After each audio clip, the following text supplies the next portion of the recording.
everyone, welcome back to my YouTube channel. അപ്പോൾ എല്ലാവരും സുഖമായിട്ടിരിക്കണമെന്ന് വിചാരിക്കുന്നു. ഞാനും ഇവിടെ അടിപൊളിയായിട്ടിരിക്കുന്നു. അപ്പം ഇന്നത്തെ നമ്മുടെ വീഡിയോയുടെ ടോപ്പിക് എന്ന് വെച്ച് കഴിഞ്ഞാൽ മിനി ജോബ്. അപ്പം ഇവിടെ ജർമ്മനിയിൽ നമുക്ക് പല ടൈപ്പ് മിനി ജോബ്സ് കിട്ടാനുണ്ട്.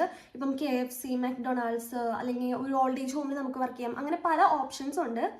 അപ്പം ഞാൻ ഇന്നത്തെ വീഡിയോ കൂടെ ഷെയർ ചെയ്യുന്നത് എൻ്റെ പേഴ്സണൽ എക്സ്പീരിയൻസ് അല്ലെങ്കിൽ ഞാൻ എന്തൊക്കെയാണ് ചെയ്യുന്നത്, ഞാൻ എന്ത് മിനി ജോബാണ് ചെയ്യുന്നത്, എന്തൊക്കെയാണ് നമ്മൾ അവിടെ ചെയ്യേണ്ട കാര്യങ്ങൾ, അങ്ങനത്തെ കാര്യങ്ങളാണ് ഞാൻ ഇന്നത്തെ വീഡിയോ കൂടെ ഷെയർ ചെയ്യുന്നത്. ഓക്കെ, അപ്പം ഇവിടെ ജർമ്മനിയിൽ ഫസ്റ്റ് ഓഫ് ഓൾ ഒരു റൂളുണ്ട്. റൂൾ എന്ന് വെച്ച് കഴിഞ്ഞാൽ നമ്മൾ മിനി ജോബ് ചെയ്തുകൊണ്ട് നമുക്ക് 538 യൂറോസ് ആണ് ഏൺ ചെയ്യാൻ പാടുള്ളൂ. 538 യൂറോസിന് മേൽ നമ്മൾ ഏൺ ചെയ്യാൻ പാടില്ല. കാരണം നമ്മൾ ഓൾറെഡി ഇവിടെ ഒരു ഹൗസ് ബിൽഡിംഗ് ചെയ്യുന്നുണ്ട്. അപ്പോൾ അതിൻ്റെ സ്റ്റൈപ്പിന് നമുക്ക് കിട്ടുന്നുണ്ട്. അതിൻ്റെ കൂടെയാണ് നമ്മൾ മിനി ജോബ് ചെയ്യുന്നത്. അപ്പം ഇങ്ങനൊരു റൂൾ ഉണ്ട്, നമുക്ക് 538 യൂറോസ് ആണ് ഏൺ ചെയ്യാൻ പറ്റുള്ളൂ. അപ്പം ഞാനിവിടെ തിരഞ്ഞെടുത്ത മിനി ജോബ് എന്ന് പറഞ്ഞു കഴിഞ്ഞാൽ ഒരു ഓൾഡ് ഏജ് ഹോമിലാണ്. കാരണം ഞാനിവിടെ ചെയ്യുന്ന ഹൗസ് ബിൽഡിംഗ് നഴ്സിംഗ് ആയതുകൊണ്ട് തന്നെ എനിക്ക് അതുമായിട്ട് ബന്ധപ്പെട്ട അല്ലെങ്കിൽ നഴ്സിംഗുമായിട്ട് ബന്ധപ്പെട്ട എന്തെങ്കിലും ഒരു കാര്യം ചെയ്താൽ കൊള്ളാമെന്നുണ്ടായിരുന്നു. അപ്പം അങ്ങനെ ഞാനിവിടെ ഒരു ഓൾഡ് ഏജ് ഹോമിൽ അൺമെൽഡൻ ചെയ്തു അല്ലെങ്കിൽ രജിസ്റ്റർ ചെയ്തു. എന്നിട്ട് ചിലപ്പോൾ അവരൊരു ഇൻ്റർവ്യൂ പോലെയൊക്കെ വെക്കും, ചെറിയൊരു ഇൻ്റർവ്യൂ പോലെയൊക്കെ വെക്കും. പക്ഷെ ഞങ്ങൾക്ക് അങ്ങനെ ഒന്നും ഉണ്ടായിരുന്നില്ല, അല്ലെങ്കിൽ എനിക്ക് അങ്ങനെ ഉണ്ടായിരുന്നില്ല. ജസ്റ്റ് ഒരു കോൺവെർസേഷൻ പോലെ കുറച്ച് നേരം സംസാരിച്ചു. എന്താണ് നമ്മുടെ എക്സ്പെക്ടേഷൻസ്, എത്രയൊക്കെ സാലറിയാണ് നമ്മൾ ഉദ്ദേശിക്കണേ, അങ്ങനത്തെ കുറച്ച് കാര്യങ്ങൾ സംസാരിച്ചു. അപ്പോൾ ഇൻ്റർവ്യൂ ഒന്നും അവർ കണ്ടക്ട് ചെയ്തില്ലെങ്കിലും ഞങ്ങൾക്ക് ഒരു ഓപ്പർച്യൂണിറ്റി തന്നു. ജസ്റ്റ് ആ ഓൾഡ് ഏജ് ഹോം ഒന്ന് ശരിക്കും മനസ്സിലാക്കാൻ, അല്ലെങ്കിൽ ഒന്ന് അവിടുത്തെ ആൾക്കാരൊക്കെ ഒന്ന് പരിചയപ്പെടാൻ, അല്ലെങ്കിൽ അവിടുത്തെ റുട്ടീൻസും കാര്യങ്ങളൊക്കെ ഒന്ന് പരിചയപ്പെടാൻ വേണ്ടിയിട്ട് ജസ്റ്റ് അവിടെ ഒരു ദിവസം ഒന്ന് വർക്ക് ചെയ്യാനുള്ള ഓപ്പർച്യൂണിറ്റി തന്നു. വർക്ക് ചെയ്യേണ്ട, ജസ്റ്റ് ഒരു കൊളീഗിൻ്റെ കൂടെ നമുക്ക് നടക്കാം. എന്തൊക്കെയാണ് കാലത്തോടെ ഇപ്പോൾ മോർണിംഗ് ഡ്യൂട്ടിയിലാണെങ്കിൽ എന്തൊക്കെ കാര്യങ്ങളാണ് ചെയ്യേണ്ടത്, അങ്ങനത്തെ കാര്യങ്ങളൊക്കെ ജസ്റ്റ് അറിയാൻ വേണ്ടിയിട്ട് അങ്ങനെ ഒരു ഓപ്പർച്യൂണിറ്റി അവർ തന്നിരുന്നു. അപ്പം ഞാൻ അന്നത്തെ ദിവസം അവിടെ പോയി ജസ്റ്റ് ആ ഓൾഡ് ഏജ് ഹോമിലെ കാര്യങ്ങളൊക്കെ ഏകദേശമൊക്കെ എനിക്ക് മനസ്സിലായി. കാലത്ത് എന്തൊക്കെയാണ് ചെയ്യേണ്ടതെന്നുള്ള കാര്യങ്ങളൊക്കെ എനിക്ക് മനസ്സിലായി. അപ്പോൾ എനിക്ക് കുഴപ്പമില്ലാന്ന് തോന്നി. അങ്ങനെ ഞാൻ അവിടെ മിനി ജോബിന് കയറി. അപ്പോൾ ഈ മിനി ജോബ് ചെയ്യുന്ന സ്ഥലത്തെന്ന് വെച്ച് കഴിഞ്ഞാൽ ഞങ്ങളാണ് ഞങ്ങളുടെ ഡ്യൂട്ടി പ്ലാൻ കൊടുക്കുന്നത്. ഇപ്പം ഞങ്ങൾക്ക് ഹൗസ് ബിൽഡിംഗ് ചെയ്യണതുകൊണ്ട് തന്നെ ചില സമയത്ത് ഞങ്ങൾക്ക് ഈ പ്രാക്ടീസിലായിരിക്കും അല്ലെങ്കിൽ ഹോസ്പിറ്റലിൽ വർക്കൊക്കെ ആയിരിക്കും. അപ്പോൾ ചിലപ്പോൾ ശനി ഞായറും ഞങ്ങൾക്ക് ഡ്യൂട്ടി ഉണ്ടാവും. അപ്പം ഞങ്ങൾ പ്ലാൻ ചെയ്ത് ഞങ്ങൾക്ക് ഫ്രീ ഉള്ള ദിവസങ്ങളാണ് ഞങ്ങൾ മിനി ജോബിന് ഡ്യൂട്ടി പ്ലാനിന് അവർക്ക് കൊടുക്കാറ്. അപ്പോൾ അവർ അന്നത്തെ ദിവസം അവർക്ക് ഇഷ്ടമുള്ള, അവർക്ക് ഏത് ഡ്യൂട്ടിക്കാണോ ആൾക്കാർ ആവശ്യമുള്ളത്, ഇപ്പം മോർണിംഗ് ഡ്യൂട്ടിക്കാണോ അല്ലെങ്കിൽ ഈവനിങ് ഡ്യൂട്ടിക്കാണോ ആൾക്കാർ ആവശ്യമുള്ളത്, അവരതുപോലെ പ്ലാൻ ചെയ്ത് തരും. നമ്മൾ പ്ലാൻ ചെയ്ത ഡേറ്റിന് അവർക്ക് ഇഷ്ടമുള്ള ഡ്യൂട്ടി അവർ നമുക്ക് തരും. അപ്പം ഞാൻ വർക്ക് ചെയ്യണം ഓൾഡ് ഏജ് ഹോമിൽ 2 ടൈപ്പ് ഡ്യൂട്ടിയാണ് ഞാൻ എടുക്കാറ്. മോർണിംഗ് ഡ്യൂട്ടിയും ഈവനിങ് ഡ്യൂട്ടിയും മാത്രമേ ഞാൻ എടുക്കാറുള്ളൂ. നൈറ്റ് ഡീൻസ് അല്ലെങ്കിൽ നൈറ്റ് ഡ്യൂട്ടി ഞാൻ ഇതുവരെയായിട്ട് എടുത്തിട്ടില്ല. അപ്പം എനിക്ക് ഏറ്റവും ഇഷ്ടം ഈവനിങ് ഡ്യൂട്ടി ചെയ്യാനാണ്. കാരണം ഈവനിങ് ഡ്യൂട്ടിയിൽ അധികം പണി ഉണ്ടാവില്ല. മോർണിംഗ് ഡ്യൂട്ടി എന്ന് വെച്ച് കഴിഞ്ഞാൽ എല്ലാ പേഷ്യൻസിനും നമ്മൾ വാഷ് ചെയ്യിപ്പിക്കണം. പിന്നെന്താ, എല്ലാവരും നമ്മൾ വാഷ് ചെയ്യിപ്പിക്കണ കാര്യമില്ല. കുറേ പേരൊക്കെ സെൽഫ് സ്റ്റേൻഡിങ് ആയിരിക്കും, കുറേ പേരൊക്കെ എന്താ പറയുക, എല്ലാം ഒറ്റയ്ക്ക് ചെയ്യാൻ പറ്റുന്ന ആൾക്കാരായിരിക്കും. പക്ഷെ ഒട്ടും ചില ആൾക്കാർ ബെഡിലായിരിക്കും, അല്ലെങ്കിൽ ബെഡ് റിഡൻ പേഷ്യൻസ് ഉണ്ടാവും. അപ്പം അവരൊക്കെ നമ്മൾ വാഷ് ചെയ്യിപ്പിക്കണം. അപ്പം അതൊക്കെ എനിക്ക് പേഴ്സണലി കുറച്ച് പാടായിട്ട് തോന്നുന്നുണ്ട്. ഇപ്പം നല്ല വെയിറ്റ് ഉള്ള ആളൊക്കെയാണെന്ന് വെച്ച് കഴിഞ്ഞാൽ മോർണിംഗ് ഡ്യൂട്ടിക്ക് പോയി കഴിഞ്ഞാൽ ഞാൻ പെടാറുണ്ട്. ഒറ്റയ്ക്ക് നമ്മൾ പോകുമ്പോൾ നല്ല പാടായിരിക്കും ചെയ്യാൻ. ഞാൻ പറഞ്ഞു വന്നതെന്ന് വെച്ച് കഴിഞ്ഞാൽ 2 ടൈപ്പ് ഡ്യൂട്ടിയാണ് ഉള്ളത്, മോർണിംഗ് ഡ്യൂട്ടിയും ഈവനിങ് ഡ്യൂട്ടിയും. അപ്പം മോർണിംഗ് ഡ്യൂട്ടി എന്ന് വെച്ച് കഴിഞ്ഞാൽ 6 മണി തൊട്ട് 2 മണി വരെ, ഈവനിങ് ഡ്യൂട്ടി 2 മണി തൊട്ട് 8 മണി വരെയൊക്കെയാണ് ഞാൻ എടുക്കാറ്. അത് ഓരോരുത്തരും, ഇപ്പം എൻ്റെ ഫ്രണ്ട്സ് കുറച്ച് പേര് അവിടെ വർക്ക് ചെയ്യണവർ ചില ദിവസം 4 മണി തൊട്ട് 8 മണി വരെ ഡ്യൂട്ടി എടുക്കുന്നവരുണ്ട്. ഈവനിങ് ഡ്യൂട്ടിയിൽ 4 മണിക്കൂർ അവർ എടുക്കുള്ളൂ. അപ്പോൾ അങ്ങനെ എടുക്കുമ്പോഴുള്ള പ്രശ്നം എന്ന് വെച്ച് കഴിഞ്ഞാൽ ആ മണിക്കൂറിലെ പൈസ മാത്രമേ നമുക്ക് കിട്ടുള്ളൂ.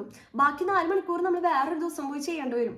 അപ്പം വേറൊരു ദിവസം നമ്മൾ എക്സ്ട്രാ പോകേണ്ടി വരും അതിന് വേണ്ടി. പക്ഷേ എനിക്ക് തോന്നുന്നു അതിനേക്കാളും നല്ലതായിട്ട് എനിക്ക് തോന്നുന്നത് ഒരു ദിവസം പോയി കഴിഞ്ഞാൽ 8 മണിക്കൂർ നിന്ന് കഴിഞ്ഞാൽ ആ പരിപാടി കഴിഞ്ഞൂലോ എന്ന് ഞാൻ ആലോചിക്കുള്ളൂ. അപ്പം ഞാൻ അങ്ങനെയാണ് ചെയ്യാറ്. ഞാൻ മിക്കതും 8 മണിക്കൂറോ 7 മണിക്കൂറെങ്കിലും മിനിമം നിൽക്കാൻ നോക്കും. അങ്ങനെ പിന്നെ ഞങ്ങൾ ഹൗസ് ബിൽഡിംഗ് ചെയ്യുന്നതുകൊണ്ട് തന്നെ ഞങ്ങൾക്കൊരു കൺസിഡറേഷൻ കിട്ടാറുണ്ട്. കാരണം ഇപ്പം ഒരു എക്സാമ്പിൾ പറയുകയാണെന്ന് വെച്ച് കഴിഞ്ഞാൽ ഞങ്ങൾക്ക് പിറ്റേ ദിവസം എക്സാം ഉണ്ട്. ഇപ്പം സൺഡേ ഞാൻ ഡ്യൂട്ടിക്ക് പോയി, പിറ്റേ ദിവസം എനിക്കൊരു എക്സാം ഉണ്ടെങ്കിൽ ഇവർ ചിലപ്പോൾ ഞങ്ങളെ നേരത്തെ വിടും. എല്ലാ മിനി ജോബ് മീൻസ് എല്ലായിടത്തും അങ്ങനെ തന്നെ ആവണമെന്ന് എനിക്ക് തോന്നുന്നില്ല. പക്ഷെ ഇവർ കുറച്ചും കൂടെ ഞങ്ങളുടെ അടുത്ത് ഫ്രണ്ട്ലി ആണ്. അപ്പം ഇവർക്കറിയാം നമ്മൾ ഒറ്റയ്ക്കാണ് ജീവിക്കണേ, നമുക്ക് നമ്മുടെ കാര്യങ്ങൾ ചെയ്യണം, അതിൻ്റെ ഇടയിൽ കൂടെയാണ് മിനി ജോബ് ചെയ്യണേ, പിന്നെ പഠിക്കണം എക്സാമിന്.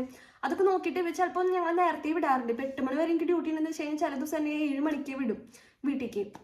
എന്നിട്ട് പോയിരുന്നു പഠിക്കാനൊക്കെ പറയും. ഇനി ഞാൻ അവിടെ ചെയ്യേണ്ട ഡ്യൂട്ടികൾ എന്തൊക്കെയാണ്, നമ്മൾ അവിടെ ചെയ്യേണ്ട കാര്യങ്ങളെന്ന് ഞാൻ പറയാം. ഇപ്പോൾ ഓരോ ഡ്യൂട്ടിയിലും വ്യത്യാസമായിരിക്കും. ഇപ്പം മോർണിംഗ് ഡ്യൂട്ടിയിൽ എന്ന് വെച്ച് കഴിഞ്ഞാൽ നമുക്ക് 6 മണിയാകുമ്പോൾ യൂബഗാബി കിട്ടും. യൂബഗാബി എന്ന് വെച്ച് കഴിഞ്ഞാൽ ഹാൻഡ് ഓവർ. മുന്നേ അല്ലെങ്കിൽ നൈറ്റ് ഷിഫ്റ്റിൽ ഉണ്ടായിരുന്ന നേഴ്സ് നമുക്ക് യൂബഗാബെ ഓരോ പേഷ്യൻസിനെയും കുറിച്ച് ഡീറ്റെയിൽസ്, അവരെന്തൊക്കെയാണ്, അവരുടെ ഓരോ കാര്യങ്ങൾ നമുക്ക് പറഞ്ഞു തരും. ഇപ്പം നൈറ്റിൽ എന്തെങ്കിലും പ്രത്യേകത അല്ലെങ്കിൽ സ്പെഷ്യാലിറ്റീസ് ഉണ്ടായിട്ടുണ്ട്, എന്തെങ്കിലും സ്പെഷ്യലി കാര്യങ്ങൾ നടന്നിട്ടുണ്ടായിരിക്കും, പേഷ്യന്റ് വീണോ, ഉറക്കമില്ലാത്ത പേഷ്യൻസ് ഉണ്ടാവും ചില സമയത്ത്. ഇപ്പം ചില പേഷ്യൻസിനൊക്കെ ഞങ്ങൾക്ക് യൂബഗാബി തരുമ്പോൾ പറയും അയാളെ കുറച്ചും കൂടെ നേരം ഉറങ്ങാൻ വിടണം, അല്ലെങ്കിൽ നമുക്കത് ആ ഇൻഫോർമേഷൻ നമുക്ക് കിട്ടിയില്ല എന്ന് വെച്ച് കഴിഞ്ഞാൽ നമ്മള് ഒരു 6:30 ആകുമ്പോഴേക്കും അവരുടെ അടുത്ത് പോയിട്ട് അവരെ എണീപ്പിക്കും. ചിലപ്പോൾ രാത്രി അവർ ഉറങ്ങിയിട്ടുണ്ടാവില്ല. ചില പേഷ്യൻസ് ഒക്കെ രാത്രിയൊക്കെ ഇങ്ങനെ ഫുൾ ടൈം TV കണ്ടിരുന്ന് അവർ ഉറങ്ങാൻ ലേറ്റ് ആവും. അപ്പൊ അങ്ങനത്തെ കുഞ്ഞു കുഞ്ഞു ഇൻഫോർമേഷൻസ് ഒക്കെ ആവും കിട്ടുക. പക്ഷെ അതും ഇമ്പോർട്ടന്റ് ആണ് നഴ്സിംഗിൽ. അപ്പൊ ഞാൻ പറഞ്ഞ പോലെ 6 മണിക്ക് നമുക്ക് യൂബഗാബി കിട്ടും. അത് കഴിഞ്ഞ് ഒരു 6:30 ആകുമ്പോഴേക്കും ഞങ്ങൾ ഫ്രൈ ചെയ്ത് തുടങ്ങും, കെയർ ചെയ്യാൻ തുടങ്ങും പേഷ്യൻസിനെ. ഇപ്പം ഓരോ പേഷ്യൻസിന് ഇപ്പം ഓരോരുത്തർക്കും ചിലപ്പോൾ ഒരു 7 പേരെ 8 പേരെ വെച്ചിട്ടായിരിക്കും കിട്ടാം. എന്നിട്ട് ആ പേഷ്യൻസിനൊക്കെ ചില ആൾക്കാർ നമ്മൾ പോയി വിളിച്ചാൽ മാത്രം മതിയായിരിക്കും. അവർ തന്നെ വാഷും കാര്യങ്ങളൊക്കെ അവർ തന്നെ ചെയ്യുന്ന ആൾക്കാരായിരിക്കും. അപ്പൊ ചില പേഷ്യൻസ് സ്ട്രോക്ക് ഒക്കെ വന്ന് തളർന്നു കിടക്കുന്നതുകൊണ്ട് തന്നെ ഇവർക്ക് ഹെൽപ്പ് വേണ്ടി വരും. അപ്പം നമ്മൾ ഫുഡ് അൺറൈഹൻ ചെയ്യേണ്ടി വരും, ഫുഡ് കൊടുക്കേണ്ടി വരും പേഷ്യൻസിന്. പിന്നെ അത് കഴിഞ്ഞിട്ടുള്ള പരിപാടി എന്ന് വെച്ച് കഴിഞ്ഞാൽ ഡോക്യുമെന്റേഷൻ. അത് ഇമ്പോർട്ടൻ്റ് ആണ് ഫ്ലേഗയിൽ. അല്ലെങ്കിൽ നമ്മൾ നഴ്സിംഗിൽ കയറുമ്പോൾ ഡോക്യുമെന്റേഷൻ ആണ്. നമ്മൾ ഓരോ പേഷ്യൻസിനും എന്തൊക്കെയാണ് ചെയ്തത്, ഇന്ന പേഷ്യന്റിനെ വാഷ് ചെയ്യിപ്പിച്ചു, ക്രീം തേച്ചു, അങ്ങനത്തെ കാര്യങ്ങളൊക്കെ നമ്മൾ ഇമ്പോർട്ടൻ്റ് ആയിട്ട് എഴുതേണ്ട കാര്യങ്ങളാണ്. അപ്പോൾ ഉച്ചക്കലത്തെ ഫുഡും കൂടെ കൊടുത്തു കഴിഞ്ഞാൽ ഏകദേശം മോർണിംഗ് ഡ്യൂട്ടിയിലെ പരിപാടികളൊക്കെ തീർന്നു. പിന്നെ നമ്മൾ നേരെ യൂബഗാബി കൊടുക്കുക, ഹാൻഡ് ഓവർ കൊടുക്കണം ഈവനിങ് ഡ്യൂട്ടിയിലുള്ള ആൾക്കാർക്ക്. അത് കഴിഞ്ഞ് കഴിഞ്ഞാൽ ഈവനിങ് ഡ്യൂട്ടി സ്റ്റാർട്ട് ചെയ്യും. ഈവനിങ് ഡ്യൂട്ടിയിൽ എന്ന് വെച്ച് കഴിഞ്ഞാൽ ഭയങ്കര റിലാക്സ്ഡ് ആണ്. എനിക്ക് ഭയങ്കര ഇഷ്ടമാണ് ഈവനിങ് ഡ്യൂട്ടി. കാരണം നേരം വൈകി എണീറ്റാലും മതി, വലിയ പണിയുമില്ല. മീൻസ് മോർണിംഗ് ഡ്യൂട്ടി വെച്ച് കമ്പയർ ചെയ്ത് നോക്കുമ്പോൾ എനിക്ക് എപ്പോഴും ഈവനിങ് ഡ്യൂട്ടിനോടാണ് കുറച്ചും കൂടെ താല്പര്യം. അപ്പം ഈവനിങ് ഡ്യൂട്ടിക്ക് കയറി കഴിഞ്ഞാന്ന് വെച്ച് കഴിഞ്ഞാൽ ഇപ്പൊ ചില പേഷ്യൻസ് മോർണിംഗ് ഡ്യൂട്ടിയിൽ നഴ്സുമാര് കൊണ്ടുപോയി റൂമിൽ തിരിച്ചു കിടത്തും. ഫുഡ് കഴിച്ചതിന് ശേഷം, ഉച്ചക്കലത്തെ ലഞ്ച് കഴിച്ചതിന് ശേഷം ചില പേഷ്യൻസിന് ഉറങ്ങുന്നവരുണ്ടാവും. അപ്പം അവരെ തിരിച്ചു കൊണ്ടുപോയാക്കും. അപ്പൊ നമ്മൾ ഈവനിങ് ഡ്യൂട്ടിക്ക് വരുമ്പോൾ ഒരു 3 മണിക്ക് ആകുമ്പോഴേക്കും ഇവരെ തിരിച്ചു കൊണ്ടുവരാം. ഈ ഓൾഡ് ഏജ് ഹോമുകാർ തന്നെ ഇവർക്ക് വേണ്ടി ഒരു കൺസേർട്ട് ഒക്കെ പോലെ പ്ലാൻ ചെയ്യും. കാരണം ഇവർക്ക് എന്തെങ്കിലും ടൈം പാസ് വേണ്ട. എപ്പോഴും ഈ റൂമിൽ ഇരുന്ന് കഴിഞ്ഞാൽ ഒന്നും ചെയ്യാനില്ലാണ്ട് ഭയങ്കര ബോറിംഗ് ആയിരിക്കില്ലേ. അപ്പൊ 6 മണി വരെ അവർക്ക് എന്തെങ്കിലും ആക്ടിവിറ്റീസ് ഒക്കെ ചെയ്യാനുണ്ടാവും.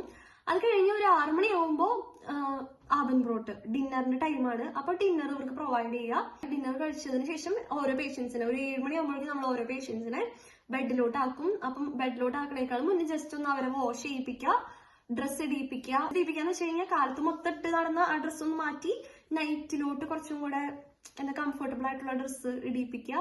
പിന്നെ ചില പേഷ്യൻസിന് പൊസിഷൻ ചെയ്യേണ്ടി വരും.